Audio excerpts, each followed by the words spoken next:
Welcome back to part two of films and movies. So here's a photo of a Nickelodeon, which was an early 1900s crude storefront theater, a type of movie theater whose name combines the admission price of 5 cents or nickel and the Greek word for theater, Odeon. They showed silent films which bode well for immigrants who spoke many different languages, and it helped them escape from the challenges of urban everyday life. Between 1907 and 1909, the number of Nickelodeons skyrocketed from 5,000 to 10,000. However, by the 1910s, entrepreneurs began seeking more affluent spectators and attracted them with lavish theaters.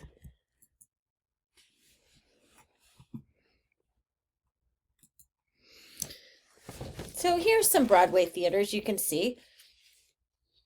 The beautiful chandeliers, velvet curtains, box seats, beautiful proscenium arch.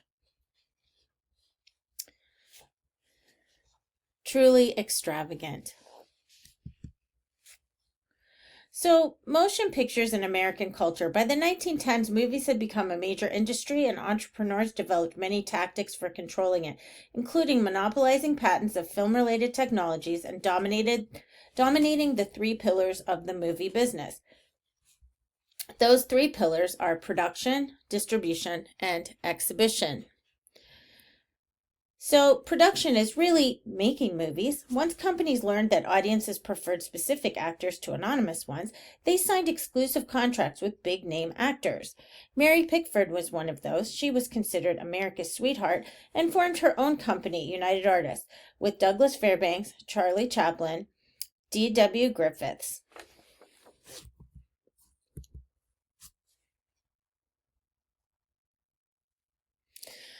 The second pillar, distribution, which is really getting films into theaters. Movie companies provided theaters with films and projectors, films shown between live theater acts. Block booking.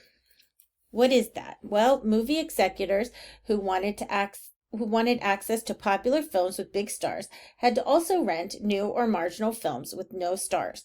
Eventually was outlawed as monopolistic. Exhibition. What is that? Well, that's really playing the films in the theaters. Lavish theaters seeking affluent spectators. Construction of more inviting theaters was a way to get people to buy more tickets. So buying more tickets equals more money. They called some of these beautiful theaters movie palaces. So, controlling all parts of an industry supply chain achieves vertical integration, which is managing the entire movie making process from the development of an idea to the screening of the final product in front of an audience. The resulting concentration of power gave rise to the studio system, in which creative talent was firmly controlled by the powerful studios.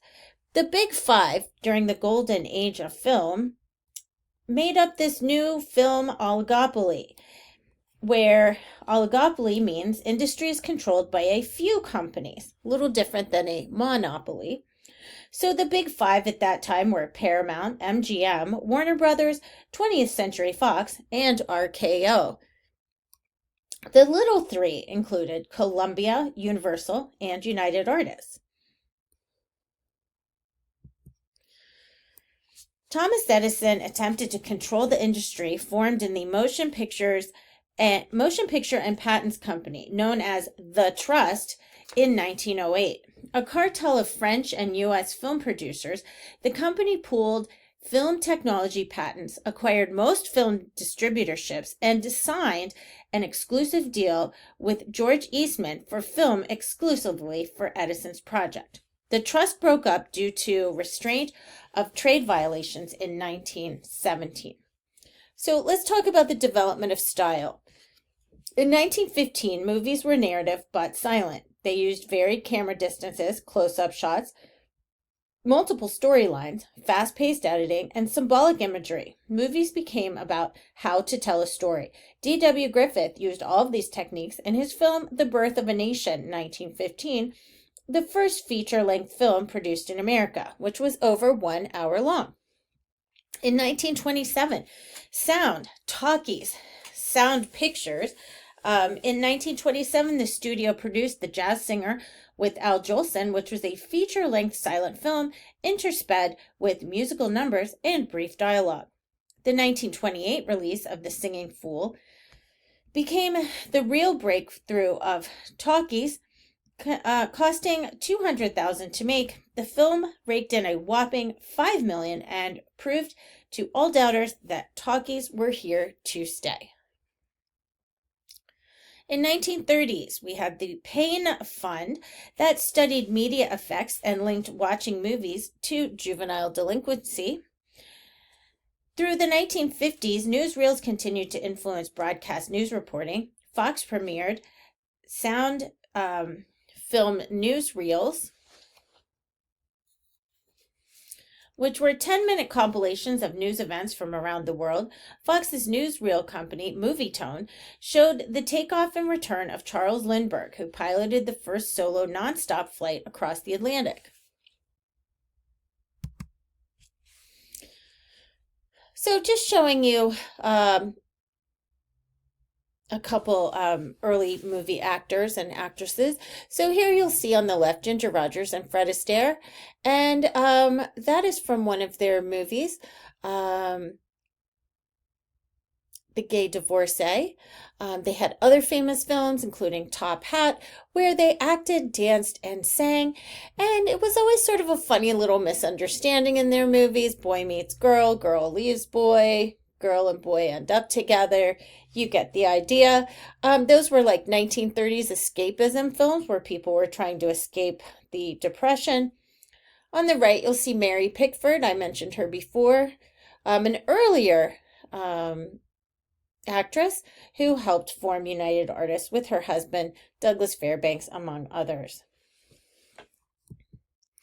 So let's talk more about the Hollywood system and the narrative, which is also the story. The narrative style is a recognizable way in which directors told stories through the movies they made. So the type of story would include the different genres, which are the categories in which conventions regarding the characters, scenes, and themes recur in combination. Familiar genres include comedy, drama, romance, action-adventure, mystery, suspense, gangster, westerns, horror, fantasy, science fiction, musicals, and film noir. They explore unstable characters and the sinister side of human natures. So let's talk a little bit about different, the author, which are directors, and list our favorites. Francis Ford Coppola for The Godfather, Brian De Palma, George Lucas, Martin Scorsese, Steven Spielberg, etc. So beyond Hollywood, we had many foreign films, subtitles. Are we ready for this? Do we love the subtitles? Do we not? I think we need to expand our horizons and look at foreign films. Documentaries are the truth most of the time. And of course, independent films or indies, an alternative to the Hollywood system blockbusters. And the rise of the independent film festivals in the 1990s helped rediscover low-cost and independent films. So do we really need the studios? Changes in the movie business. 1948, the Paramount decision. This 1948 ruling, fueled by the government's discomfort with movie industry power, forced the big vertically integrated studios to break up their ownership of movie production, distribution, and exhibition. As a result, the studios eventually gave up their theater business. Opened up the exhibition part of the business. Drive-in movies, art houses could show documentaries and foreign films. After World War II, people migrated to the suburbs to build their own homes and spend money on luxury items. These changes badly hurt the studio system because people would rather go out and buy material goods than spend money on movies. Fewer young people were going on dates. In the 1940s, TV started, but really 1950s, 1960s, most people had a television in their home and more people were watching. So that kind of undermined the film movie business. The movie industry tried to lure people back to the theater by shifting movie content toward more serious themes that TV stayed away from, like alcoholism and sexuality. Technological advances like Technicolor, stereo sound, extra clean film color, and widescreens tried to lure people back to the theaters. And in in the 1970s, home entertainment and the introduction of cable TV, video cassette, and later DVDs further undermined the film business. But is that part of synergy as well? Let's discuss that. With Netflix and Hulu and other streaming services, is that helping the film industry or hurting it, or both? So let's talk about, the films of this year, 2025. Films that are either out or are coming out this year. Have you seen any of these? Are you interested in these types of movies? What do you think? A lot of sequels I see here. Zootopia 2, Paddington 3. So sequels usually do well. Den of Thieves 2. A lot of films for children, including Dogman, a lot of Minecraft, a lot of Avatar, a lot of movies that are, like I said, are sequels. Horror films do well, rom-coms, etc. Okay, so let's just take a look here. Market share of leading film studios in the United States and Canada from 2010 to 2023. So you can see a lot of the same names that we talked about that were popular in the successful in the golden age of film, and then some new ones as well. And then some have taken over other companies, merged, etc. So we still have Warner Brothers, Paramount, 20th Century Fox, Universal, Columbia. Here we also have added in Disney and Sony. So you can see how they've done over the past 13 years. So let's talk about the movie business, money in and money out. So money in comes from box office sales. Studios get about 40% of the theater box office take, and the theaters get the rest.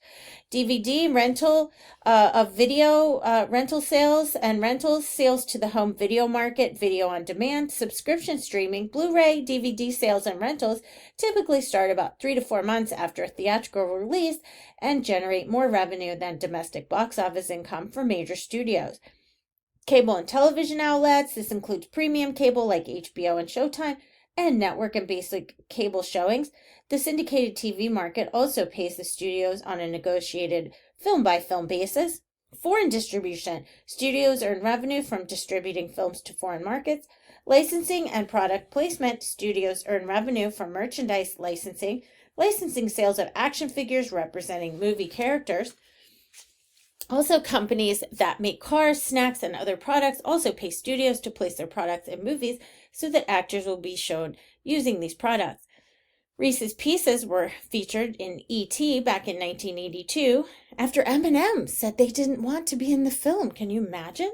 Reese's Pieces took off at that point. Pepsi Cola in Back to the Future 2, 1989. Lego Batman movie, of course, Legos everywhere, and that was in 2017. So, the money out, conglomeration and synergy, we'll talk about that as well.